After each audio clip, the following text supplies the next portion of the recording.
Okay, quick recap of last lesson. We looked at the Doppler effect, this idea that if the source of the sound waves was moving towards you, it would cause the waves to be bunched up because after sending the wavefront out, it then followed it and closed it up.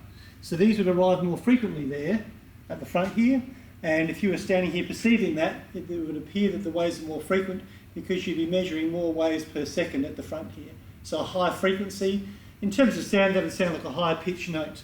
Okay? At the back here, the waves are spreading out because the actual plane is moving away from the waves that it sends out, and therefore your frequency is going to be lower. So that was the last thing we looked at there, that idea of the Doppler effect.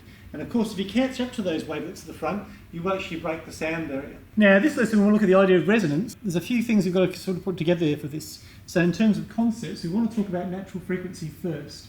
All objects have a natural frequency they tend to vibrate at, depending on their length and their area of cross-section, the properties of the substances in terms of is it a metal or whatever. So if your typical xylophone there, if you've got that one there, they've obviously got natural frequencies, and they're really these here are based on their length rather than anything else they vary. So they're varying because of the length there, you get different pitch notes. Tuning forks have the same natural frequency there. The idea that natural frequency is a certain value. This one's 512 hertz. Okay, so just bear that in mind. If you hit these things or drop these things, that's the frequency they tend to want to vibrate at. So that's the first thing. So natural frequency is the frequency the objects like to vibrate at. Okay, just a quick description there. When you hit it or drop it, and obviously a xylophone has different lengths, so different natural frequencies. So that's the first thing to understand resonance.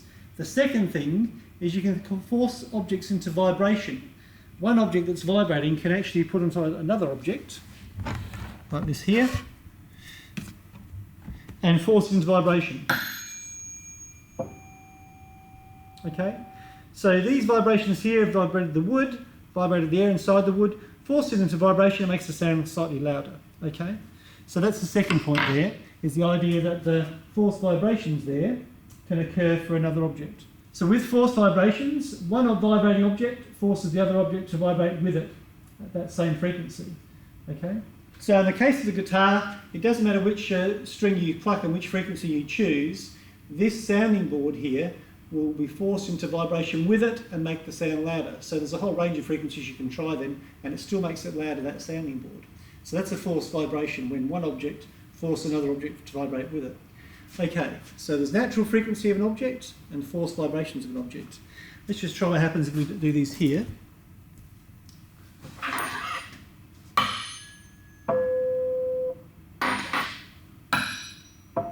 Okay. So we try some of these here. Should be able to hear that slightly louder.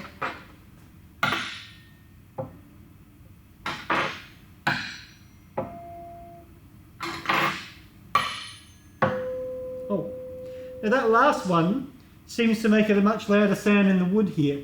So I'm going to presume that that's because the frequency of this tuning fork is very similar to the frequency inside of that wood, in that whole wooden box shape.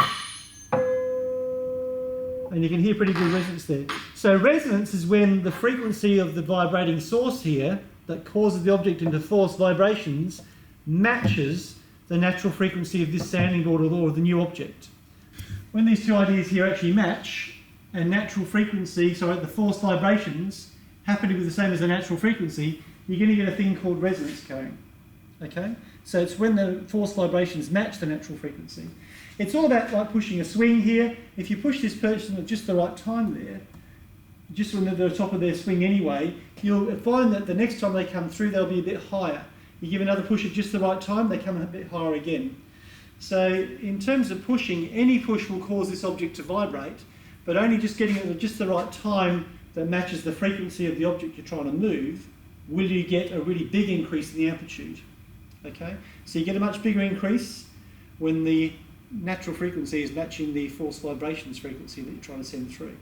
Now if you get that just right, you can actually do things like shatter a wine glass. Any frequency of note will cause this to vibrate, but just the right one that matches this one will cause resonance and get it to shatter. So let's have a look at that. I'm going to use a speaker and a tone generator. I have to find the natural vibrating frequency of the glass. I have to match this tone.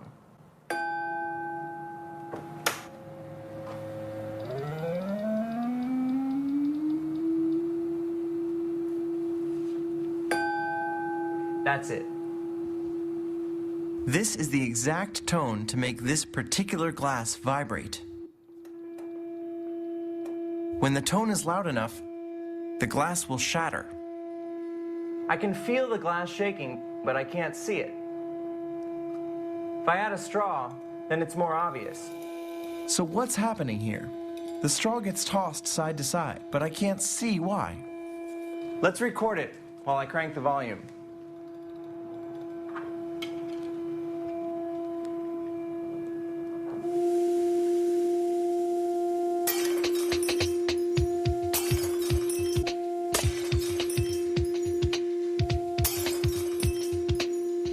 I took 10,000 frames per second, and I took 1 second.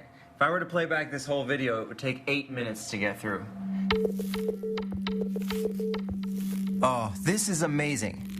What felt like the whole goblet vibrating is actually the rim bending back and forth, 337 times a second, the same rate as the sound waves. If I draw in the sound waves, you can see what's happening. One wave comes out of the speaker and pushes the side of the wine glass. The glass bounces back just when another sound wave pushes it again.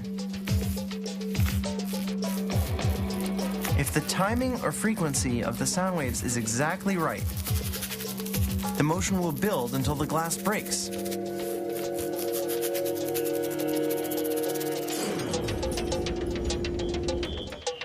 Wow.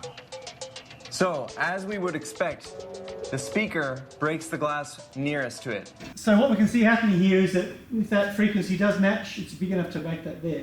You can also get bridge collapses due to this as well. So if you look at this other one, so this Takamino's bridge, you had a steady breeze blowing through here, which sent a frequency going up and down the bridge.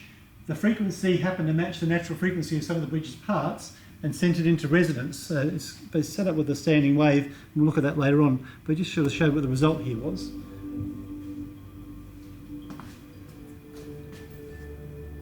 You can see there it started to move a fair bit because of waves going up and down the bridge here that happened to match the natural frequency of the bridge due to the wind, and eventually that bridge actually collapses.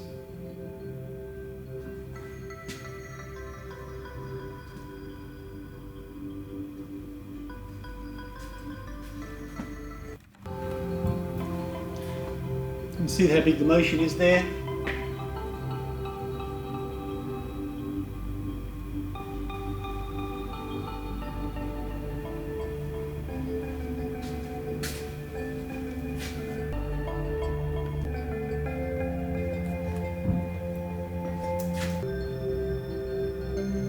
So it came down. That should give you the idea anyway.